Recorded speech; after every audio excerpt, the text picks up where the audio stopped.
Pe 18 ianuarie 2022, BMW a anunțat că renunță la motoarele V12. Trist, nu? Ei bine, și vor face o versiune limitată M760Li X-Drive pentru piața americană, limitată la doar 12 unități, ca să aducă un ultim omagiu acestui motor fabulos. Imaginați-vă că BMW este recunoscut pentru motoarele sale cu 6 cilindri în linie. Imaginează-ți să ai două pe același BMW. Astăzi am venit aici cu ajutorul băieților de la iDrivers, care, culmea, aveau în parcare și la vânzare mașina asta. Poate fi a ta dacă vrei, 62.000 de euro. Este cel mai rar, cel mai luxos și cel mai scump BMW făcut vreodată. Este M760Li X-Drive V12 Excellence individual. Ăsta e numele întreg al mașinii. Este o ediție super rară, nu era limitată, dar era super rară, a lui M760Li, care nu arată ca un M760Li pentru că are pachetul M Sport dezactivat, cum s-ar spune. Este efectiv cel mai mare și cel mai bun slipper de pe pământ. Abia aștept să vă prezint. Mai rare zilele ca astea. Uite și cheia, avem totul, hai să o vedem.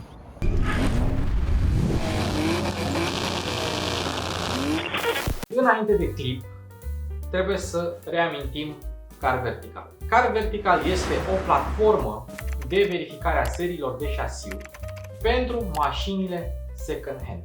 Dar există cazuri în care Car Vertical îți dau toate informațiile cu privire la o mașină și există cazuri în care Car Vertical nu au chiar toate informațiile despre mașină. Dar trebuie să recunosc că este un instrument care este destul de bun, dar pe lângă acest instrument mai există și alte. Verificarea mașinii de către tine, verificarea mașinii de către un mecanic, de către un expert. Sau de către mine, dacă vrei să îți verific o mașină și să ți-o și filmezi. Dar nu uita, Car Vertical mă ajută pe mine. Aveți referral code în descriere și în primul comentariu. Aveți 10% reducere dacă folosiți referral code-ul meu și cu fiecare raport Car Vertical cumpărat prin referral code-ul meu, o parte din bani se vor duce către mâncare pentru animalele din adăposturile de animale. Acesta este unul din motivele pentru care am ales să colaborez cu Car Vertical și voi filma atunci când voi cumpăra mâncarea pentru animăluțe. Și acum, hai să revenim la clipul nostru. Primul lucru pe care observăm este că mașina nu are pachetul M Sport. Ea a fost prezentată în 2016 la Salonul Auto de la Geneva, versiunea M760Li, iar versiunea asta, V12 Excellence, a fost prezentată ceva mai târziu. Ăsta este un model 2017 cu vreo 75 de km la bord, cu tot istoric, tot ce vrei. Cum o recunoști? În primul rând, avea grila aceasta activă, o avea full cromată. Asta e un detaliu prin care îl recunoști. Alt detaliu este prin acele două elemente cromate de la marginea barei față. Alt detaliu prin care o recunoști, jantele de 20 de inci. Veneau cu jante de 20 de inci pentru că altfel nu aveau loc frânele. Versiunea M760Li normală avea niște jante M Performance. Asta are niște jante mai de lux așa. Din lateral mașina arată ca un șeptar obișnuit, un G12 pentru că este versiunea cu ampatament lung. Nu există G11 V12, doar G12 e V12. Țineți minte acest lucru pentru că e ultimul șeptar care va mai avea motor V12. Iar pe spate nu mai scrie M760Li cum scrie la modelul obișnuit, scrie doar X-Drive și emblema V12.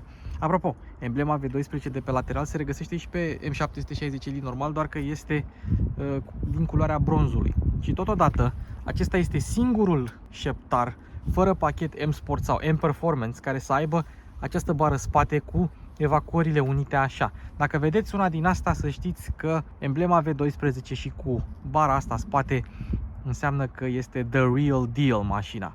Pentru că a costat 186.000 de euro, fiind cel mai scump BMW nou la vremea respectivă, acest șeptar V12 Excellence venea cu toate dotările, sau mă rog, cu majoritatea dotărilor opționale ce veneau la alte șeptare în standard, cum ar fi farurile laser. Laser doar pe fază lungă, se numesc BMW Laser Light și le recunoști după culoarea albastră din faruri.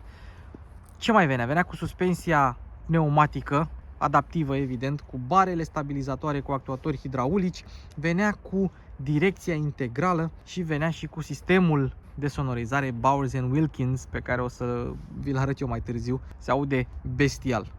Mașina a mai venit și cu cheia BMW Display Key, adică asta. Este o cheie cu display. Bine, acum ea e descărcată, că mașina a stat mult și trebuie încărcată aici prin USB sau wireless, dar eu nu am încărcat-o. Ei bine, cheia asta e opțională pe alte șeptare, pe asta era standard. Însă, ce era opțional, sau tot opțional pe alte șeptare, era sistemul de parcare automată, similar cu ceea ce vedem acum pe Hyundai și Kia Smart Park. Practic, încuiai mașina, apoi țineai apăsat pe acest buton, după aceea îți apărea aici Start Engine pe display și după aceea o săgeată cu care mutai mașina în față și în spate. La vremea respectivă era totul wow, mi-aduc aminte că și Giurgia și Bratu au prezentat chestia asta ca fiind ceva wow. Ei bine, acum o găsești și pe Hyundai și pe Kia. Un șeptar nu putea fi șeptar fără soft close. Mergem către mașină și hai să vă arăt o chestie. Dacă aveți soft close și aveți și copii, trebuie să învățați că soft close-ul nu are milă. Închizi mașina, lași soft close-ul să se închidă și mare atenție, pentru că aici ar putea fi un deget de copil. Deci ajutați-i să învețe că soft close-ul nu are milă. Eu mi-am prins degetul odată la o mașină, la un Merțan așa. Bun. Altă chestie, portbagajul, care este acționabil electric din telecomandă.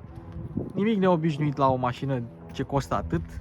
Portbagajul are un volum de 515 litri, exact cât are un șeptar normal, însă un detaliu pe care nu-l observi la multe șeptare este chederul acesta capitonat cu rol de antifonare. Nu găsești la multe mașini așa ceva, cu atât mai mult la mașini ieftine. Și nici la mașini de lux nu am văzut prea multe. O să mă uit la Rolls Royce-uri să văd dacă au sau nu.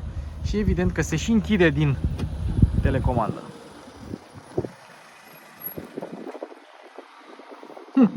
Și dacă iei mâna de pe buton, rămâne în poziția, da, trebuie să ții apăsat. Foarte tare. Uite, asta chiar nu știam. G11 și 12 au fost primele modele BMW care au fost construite pe Cluster Architecture, pe noua platformă BMW pe care se construiesc acum mai toate BMW-urile. Și este primul care a folosit tehnologia modelelor I, adică să aibă Carbon Core. Carbon Core nu înseamnă că are carbon, înseamnă că are plastic ranforsat cu fibră de carbon în șasiu, la pachet cu oțel de înaltă rezistență, la pachet cu aluminiu, făcând-o ușoară. Ei bine, asta, X-Drive V12, cântărește 2 tone 120 la gol. Nu e tocmai ușoară. Însă avantajul acestei versiuni, adică V12 Excellence, este că are un coeficient aerodinamic mai bun decât versiunea cu pachete în performance pe ea. 0.27 aceea, 0.24 asta. Și poate consumă mai puțin, dar o să vedem despre consum ceva mai târziu. Apropo că tot am zis de jante mai devreme, mașina are aceleași frâne cu versiunea M760L standard, însă ele sunt vopsite, sau mă rog, etrierele sunt vopsite în culoarea neagră, tocmai ca să fie mai subtilă. Nu poți avea o mașină elegantă și să scrie mare M pe etriere, MMM. Nu, așa că ele sunt mult mai subtile și le-au vopsit în culoare neagră, dar sunt aceleași frâne ca la versiunea M Performance. Iar pe spate toate M760-urile vin cu sistemul de direcție integrală, care ajută și o să vedem la proba de condus că chiar se simte ușoară mașina, se simte ușoară, se simte mică, se simte și agilă. Este un sistem util rău de tot. Dar cu toate astea, M760-ul Excellence a pierdut evacuarea pe care o are M760-ul normal. Este mult mai liniștită mașina din punct de vedere acustic și diferă și modurile de rulare. Pe când versiunea M Performance are modul Sport Plus, e bine, asta nu-l are. Dar cealaltă nu are nici Comfort Plus, mod pe care asta o are. Deci e clar că una este setată pentru sportivitate și alta este setată pentru confort. Însă performanțele sunt aceleași. Ce mișto e să fii la pompă și să vezi V12 acolo, după aia să știi că trebuie să bagi benzină. Mașina asta e o versiune care se vinde mai mult în America și în China, motiv pentru care nici nu poți să bagi pompa de motorină în rezervor, care are un volum de 78 de litri. Deci îți ajunge de la un plin, îți ajunge cam 24 de ore și după aia trebuie să-l reumpi. Și chiar dacă e X-Drive, mașina are jante mai mici pe față, anvelope mai mici pe față, 245, 40, 20 pe față și 275, 35, 20 pe spate. E o combinație atipică, dar toate versiunile, indiferent că sunt M760 Elite sau V12 Excellence, toate au aceleași dimensiuni, pentru că trebuie să aibă și aceleași dimensiuni la frâne și așa mai departe. Deci 20 de inci minimum. Hai să luăm loc și la interior. De fapt, scurt pe 2. O emblemă V12 în bord, evident asta se poate coda pe orice șeptar, dar nu contează. Mai avem aici altă emblemă de V12, asta nu se poate coda. Mai avem pragurile cu V12 ale mașinii și mai avem în spate aici tot praguri cu V12. Mașina asta nu te lasă să uiți că tu ai 12 cilindri în V bavarezi. Și hai să vă mai arăt încă un detaliu interesant. Mașina asta are ceva ce se numește pachetul Lounge. Cred că a venit în standard pe Excellence. Poți avea consola aceea pe orice BMW și seria 7, dar aceea se urcă. Asta e versiunea cu 4 locuri. Nu este versiunea cu 5 locuri cu acea consolă care se montează în spătarul banchetei. Nu, asta este una cu 4 locuri, iar consola este întreagă. Din botul mașinii până în spate este o consolă întreagă. O să o arătăm imediat, dar vreau să vă arăt ceva absolut fabulos. Ia uitați-vă aici, da? Ia, 1, 2, 3, 4.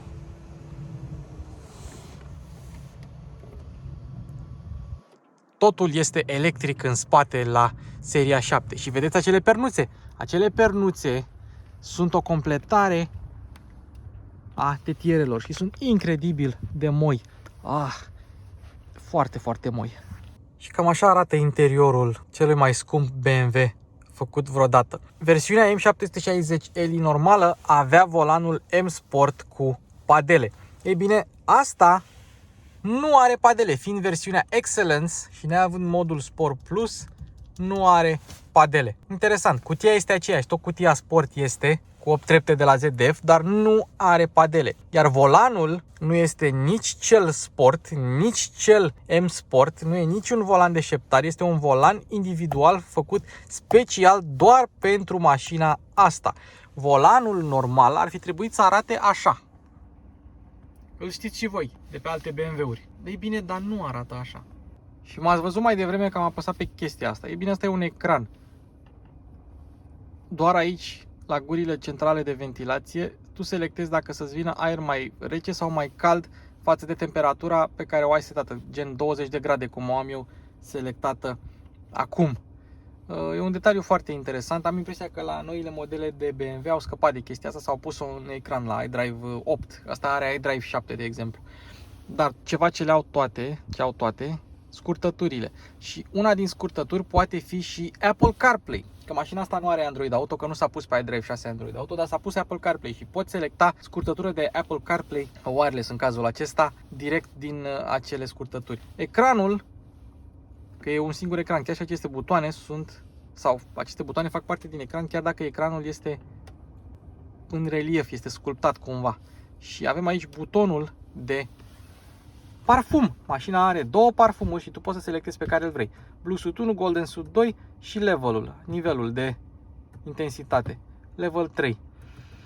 Și acum climatizarea îți va parfuma interiorul mașinii. Superb. Am mai văzut și la alte mașini chestia asta, dar tot mi se pare un detaliu foarte bun. Evident că mașinuța are lumini ambientale. Are lumini ambientale peste tot. De exemplu, ai lumini ambientale și la sistemul Bowers & Wilkins, adică în boxe, doar că acum e zi și nu se vede. Culoarea o poți seta de aici, exact ce culoare vrei tu, bronze, blue, ce să fie, nu contează. Te duci aici la brightness și mai avem și accent lighting in rear. Fii atent, avem două lumini, două bare de lumină în spate acolo pentru citire, pentru Dumnezeu știe ce să faci în spate cu atâta lumină. Și evident poți să o selectezi și pe ea. Și uite, dacă te duci aici, selectezi intensitatea. Fantastic. Mai mult, aceleași lumini ambientale sunt și în plafonul panoramic. Bine, sunt de fapt două trape. Ai o trapă în față și ai plafon panoramic în spate. Și mai ai și Alcantara, plafon din Alcantara pe această mașină, din care, din câte am înțeles, a fost o opțiune. Nu costa foarte mult, dar era totuși o opțiune. Ceva ce nu a fost o opțiune, sistemul de camere. Te duci aici, ai camere 360 de grade și te învârți în jurul mașinii. Deci poți să faci așa. Ia să vedem. Cu gesturi. Ce tare. Și poți să vezi în jurul mașinii. Sunt curios câți dintre voi vă dați seama că mașina din imagine este un cinciar, nu este un șeptar. Nici eu n-am reușit să îmi dau seama de ce este un cinciar, un G30 și nu e un G12. Că dimensiunile sunt diferite. Mă rog, o fi mărit așa un pic ca să vadă toată lumea. Mai avem și funcție de car wash, ca să vezi la spălătorie unde trebuie să calci sau la service la ITP sau unde vrei tu. Și tot așa dacă te duci la gesturi, o vezi. Dacă te mai duci totuși aici, uite aici, uite, și dai și din rotița mașinii, nu-ți trebuie neapărat gesturile. Foarte mișto. Apropo, nu știu câți dintre voi v-ați dat seama că motorul era pornit. Cam așa sună un V12 pornit, pus pe treabă. Oricum mașina are geamuri dublu laminate, dar chiar și așa, să vedem. Nu sună cum sună M760-ul normal, în care am fost odată și am văzut ce îi poate mintea. E gândit pentru confort. Avem modurile Eco Pro, hai să le arătăm așa. Eco Pro, Comfort, Sport și Sport individual sau Sport normal. Și mai ai aici Configure individual și aici ai Seat Support for Dynamic Driving. Pernuțele laterale ale mașinii te susțin dacă mergi tare. Pe Sport standard nu poți să selectezi asta, dar pe individual poți. Și Sport Displays și vezi aici frumos puterea în kW și cuplul în Nm. Nemții merg pe partea asta de kW, nu merg pe partea de cai putere. Deci mașina are 449 de kW putere, adică 610 cai putere și cuplu 800. Deja dacă îi dau 10% din pedală depășesc cuplul de 2.0 de DI. Foarte tare. Ha. Și chiar dacă este o versiune de lux, dacă ai cutia în sport și apeși pe parc, ea sare singură. Deci avem acel ecran, avem și pe stânga și pe dreapta, dar observăm că ele nu sunt touchscreen. Și atunci cum se controlează? Se controlează de pe această tabletă Samsung, care vine și stă în consola centrală. Și uite, dacă vreau să selectez ecranul din stânga, îl selectez pe ăla din stânga, dacă vreau din dreapta, din dreapta. Și tot ce trebuie să fac e să dau swipe. Uite așa. Și când selectez ce vreau să selectez, My Vehicle de exemplu, și mă duc așa în jos. Foarte simplu. E un detaliu super interesant. Totodată tableta asta mai are alte funcții. Apropo, mai avem aici un V12. Să știi că dacă e furată de pe un M760Li. Și avem aici toate funcțiile. Lumina interioară, da? Și avem lumini ambientale, poți să le selectezi. Absolut orice lumină, inclusiv cea din stâlp, inclusiv cea din sistemul Bowers & Wilkins. Superb. Și acum cum dai back? Dai back la fel ca la o tabletă normală, da? Te duci aici la Sun Protection și de aici, ia uite, Close All. Bestial. Wow. Și dacă îi dai Open All, fabulos! Fabulos! Scaune, evident. Dacă vreau să reglez ceva, ia să vedem. E pe scaunul din dreapta, ia să vedem. Seat și masaj, avem și masaj. Oricum, se pot... Ok, scaunul din dreapta, da. Și tu selectezi de aici, da, tu selectezi de aici ce scaun vrei să modifici. Poți să-l modifici pe cel al pasagerului. Hai să-l testăm pe al meu, da? Sunt pe al meu. Ok.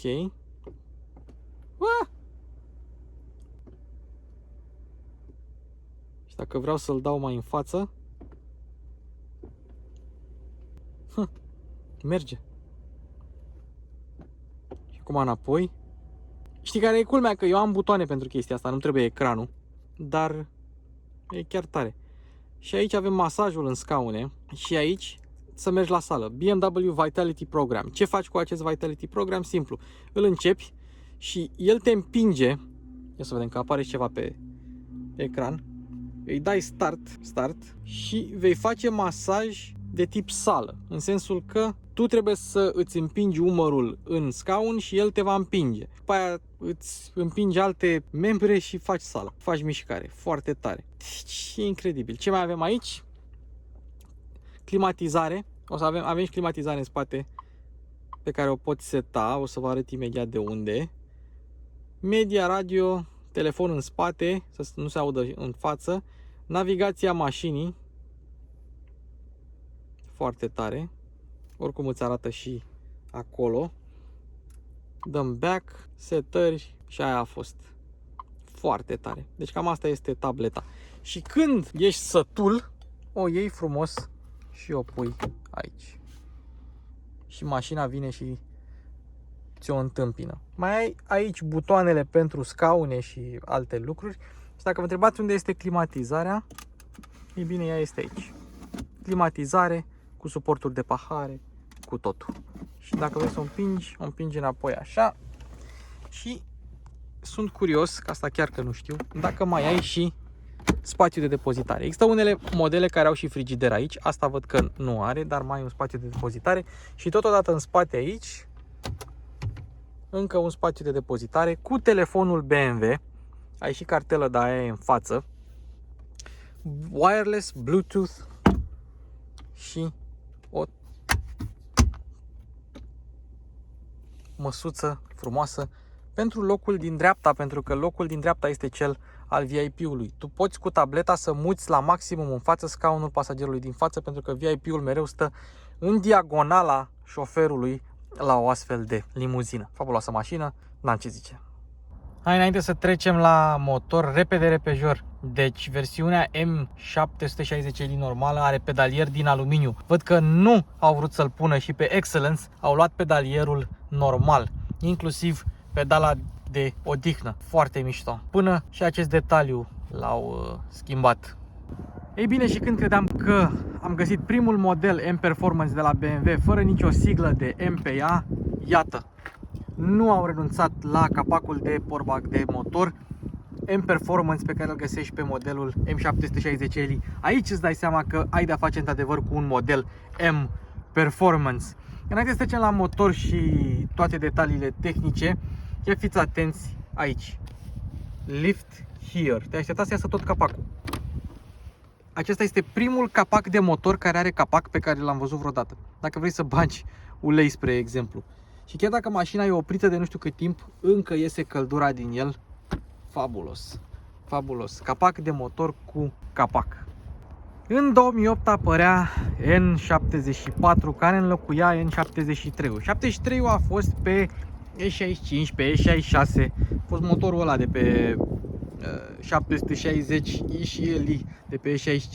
Ei bine, în 2008 a apărut acesta, N74, în versiunea aspirată, cei drept, și a fost pe F01, F02 și F03. F01 seria 7, F02 seria 7 long și F03 seria 7 blindat. Am existat și F04, dar era BMW Active Hydrogen 7.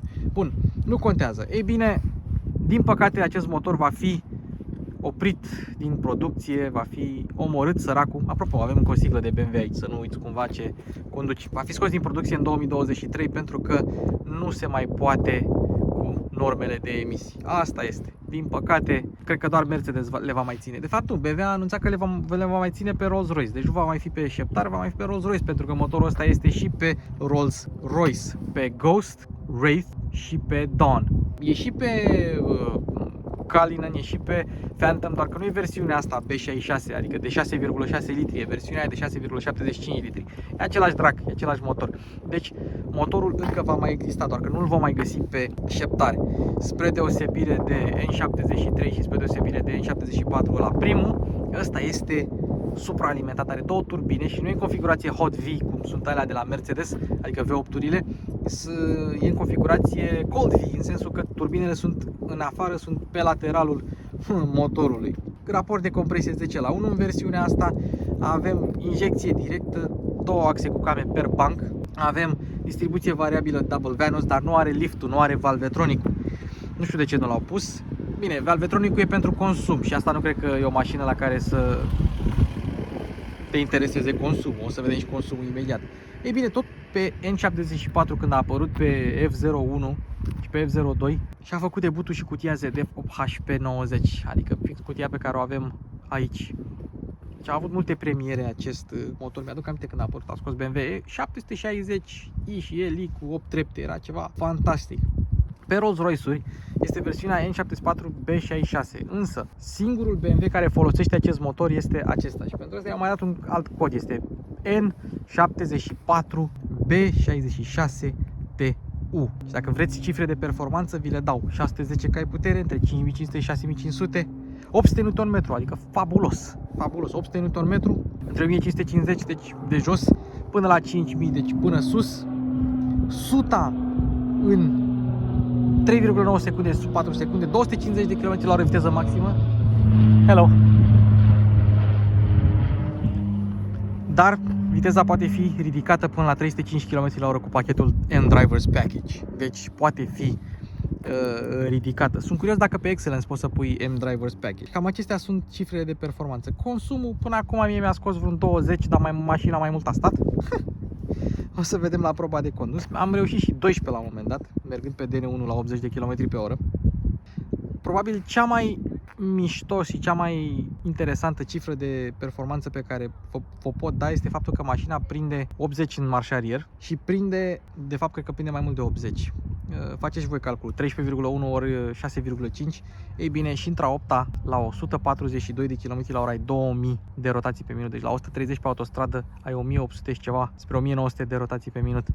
Ei, și vă mai dau o chestie, la 6000 de rotații pe minut mașina între 8 ar avea, dacă ar putea, 420 de km/h. Atât de lungi sunt treptele. Fabulos! Acum am terminat cu motorul. Hai, Dumnezeule, să mergem, să o conducem. Asta este o experiență, așa că o să vă împărtășesc absolut toată experiența. Ia să vedem. Pornim motorul.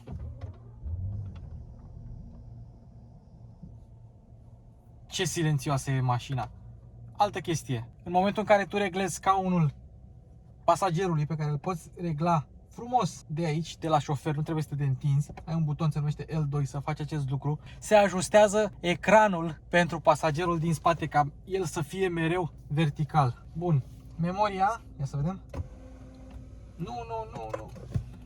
Ei, hai, o lăsăm așa.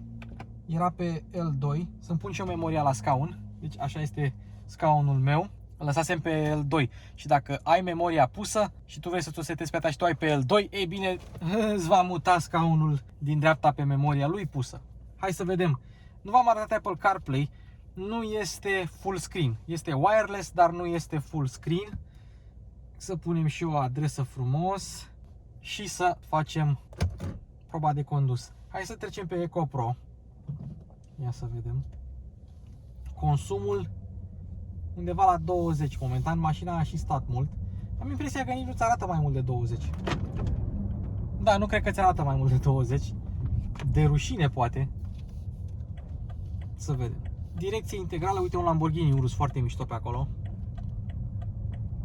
Deci mașina este extrem de silențioasă și extrem de ușor de condus. Mi-ar fi plăcut să stau mai aproape de pedale, ceea ce pot să fac, adică nu e ceva complicat, dar volanul mi-ar fi plăcut să fie ceva mai jos. Amortizează bine și destul de silențios. Era așa un dâmb frumos acolo. Nu era chiar o groapă. Și efectiv, în afară de siglele de V12, nu prea îți dă nimic de înțeles că te afli aici în ceva cu adevărat special, mai ales pe Eco Pro. Modul confort e degeaba. Apropo, de aici putem să... Mersi. Prioritate de BMW. De aici putem să selectăm garda la sol, adică dacă vrei să ridici sau să cobori mașina fiind pe perne de aer. Era ridicată, acum am coborât-o eu. Totul este super ușor de condus. Și mașina efectiv nu se clintește. Ia să trec pe confort ca să văd și turația. Că mașina nici măcar nu atinge 1000 de rotații pe minut. Nu că să depășească, nu atinge 1000 de rotații pe minut. Își ascunde masa incredibil de bine. Pare un cinciar mai mare decât un șeptar. Cu toate astea stai destul de jos la volan. E greu să te miști cu ea. Doar S-clasurile îți mai dau. Incredibil cât de silențios e. Volanul pare un pic gros și într-adevăr e gros. BMW are boala asta să facă volane groase. Nu știu de ce. Dar efectiv totul este suplu, incredibil de confortabil. Eu am mai condus un șeptar din ăsta 730D pe care l-am filmat cu Daniel Leulescu, dar parcă nu se simțea așa. Asta are și scaunele confort, are și modul confort plus și totul este atât de ușor. Cu toate astea, direcția integrală o simți. Mașina virează mult mai direct decât te-ai aștepta. Își face treaba, să știți. Și într-adevăr, computerul de bord rămâne blocat la 20 de km, la 20 de litri la 100 de km. Hai să o ducem pe sport. Și cutia pe sport. Din păcate nu avem padele. Și dacă vrem să schimbăm pe manual, ei bine, atunci trebuie să schimbăm de aici. Hai să vedem. Wow!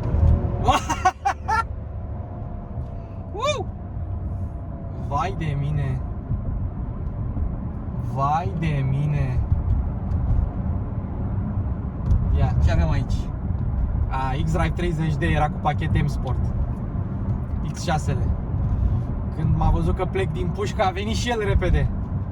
Dar chiar și pe sport, sau sport individual, că sunt setate la fel, mașina păstrează un confort suprem. Aș vrea totuși să schimbăm banda. Într-adevăr, se întărește direcția pe modul sport și se întărește artificial. E o direcție electrică, dar care îți oferă cât de cât feedback în volan. Nu prea îți spune ce se întâmplă cu roțile față, dar simți denivelările un pic în volan. E puțin artificial, dar e ok pentru o astfel de mașină. Dar când ești pe sport și apeși puțin pedala de accelerație, bum, imediat se duce. Oglinzile, ca la orice șeptar, sunt mici, puteau fi mai mari, probabil cu rol aerodinamic. Vizibilitatea în spate e bună și dacă vrei să închizi perdeluța din spate, ai și tu butonul tău aici în spate, ca să nu te mai bată. Simplu ca bună ziua. Și mașina stă destul de turată, 2000 și un pic. Pentru un V12 e ceva, 2000 și un pic la 100 de km pe oră. În momentul ăsta, dacă îi dai kick down, ai un pic de lag, dar Dumnezeule, după aia pleacă din pușcă și pleacă atât de lin și liniar și de lăptos și de cremos. Îmi pare că nu se chinuie, pare că zice, hai mă, ia și tu acolo 600 de cai, du-te liniștit cu 600 de cai tăi. Mai există varianta să o treci pe manual, ceea ce am făcut eu acum. Și dăm a 4-a, a 3-a, a 2-a, frână de motor și motorul nu este vocal, deci nu este ca la M760L normal. Efectiv nu este. 50 de km la oră, 3-a, 4-a, nu, efectiv mergi cu trenul. Deci fix așa se simte. Este cea mai apropiată senzație de ceva electric. Și înțeleg acum de ce motorul ăsta se pune pe Rolls-Royce-uri. Din păcate n-am apucat să conduc un Rolls-Royce, dar o să conduc. A venit și rândul meu. Două mărci le-am condus pe lumea asta, Rolls-Royce și Lamborghini, dar urmează. Și înțeleg de ce e pus motorul ăsta pe. Înțeleg și de ce, sau cum ar putea să-l facă mai sportiv pe N760L normal. Dar cred eu că se potrivește cel mai bine pe Excellence. Excellence-urile sunt incredibil de rare. La fiecare, nu știu, 20 de M760L-uri, care oricum nu sunt multe, există un Excellence. Poate chiar mai puțin. Să trecem Drive Sport, să o lăsăm pe auto, să-și facă ea treaba singură. Uite un Duster de armată. Tare. Ia, e 4x4? Da, e 4x4. Și asta mănâncă un sandwich. E fabuloasă mașina, pentru câta barca e și cât de mare e, se simte ușoară, chiar și pe modul sport. Nu se întărește super artificial cum se întăresc BMW-urile seria 3, seria 5. Ăsta este clar un model orientat către confortul suprem, către președinți, către șef de trusturi, către ce vreți voi. E o mașină efectiv deosebită și nu pare atât de mare pe cât este. Din păcate, N-ai unde să-i dai în țara asta, că na, mergem și noi legal și consumul a rămas blocat la 20. Deci vă dați seama cât e consumul, e mult peste 20. Sunt interesantă rușinea asta pe care o afișează BMW, să nu te lase să vezi mai mult de 20 de litri la 100 de kilometri.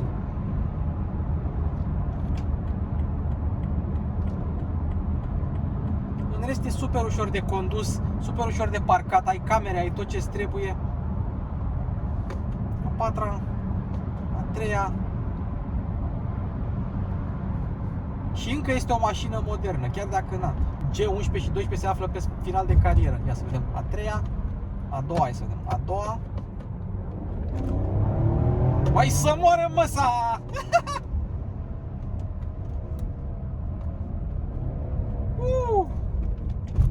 Ia să testăm un pic și tracțiunea. Uite, aici în giratoriu se simte direcția integrală. Se simte cum mașina virează mai mult decât ai vrea. Uite și un Camry de America, generație trecută, care e de Ucraina. Săracii ucraineni. Am fost să spăl mașina asta astăzi și am văzut și un GLS 580 de Ucraina. Da, nu vine să cred. Nu se simte ca un motor supraalimentat, ci vă dați seama, 6600 de centimetri cub cu 610 cai putere. Mașina nu e supraalimentată foarte mult. Am impresia că presiunea în turbine e 0,8. E o presiune foarte mică, ceea ce înseamnă că tu simți cuplul intrinsec al mașinii, cuplul de displacement. Hello. Wow. Și uite așa. Încă o chestie, stupizenia asta de BMW, la toate BMW-urile, ca să închizi semnalizarea trebuie să dai tot în dreapta, nu în stânga, că dacă dai în stânga se oprește, dacă dai în stânga mai tare pornește semnalizarea stângă. Ei bine, dacă vrei să oprești semnalizarea de BMW trebuie să dai tot în dreapta. Nu, de asta nu mai merge, au schimbat-o. Interesant. Și cu asta apune soarele, apune și clipul cu cel mai luxos șeptar făcut vreodată, cel mai scump, cel mai luxos, cel mai rar. BMW M760Li X-Drive. Îl ducem înapoi acasă la iDrivers București. Apropo, asta 62.000 de euro cu TVA pentru cine o vrea. Mașină din 2017 cu 75.000 de km la bord. Destul de întreținută. Avem Porsche Taycan sau mai avem, uite, un G-Class în showroom. Acesta a fost episodul nostru de astăzi. Nu uitați de like, share și subscribe. Nu uitați de join, nu uitați nici de Car Vertical și evident nu trebuie să uităm de iDrivers, prietenii canalului care mă ajută pe mine să vă arăt vouă mașini de genul acesta. Și dacă voi vreți să le aveți, veniți aici la showroom. Ce în showroom la iDrivers e minune, e miracol. Vă mulțumesc pentru atenție, eu am fost Luci Popa, v-am pupat!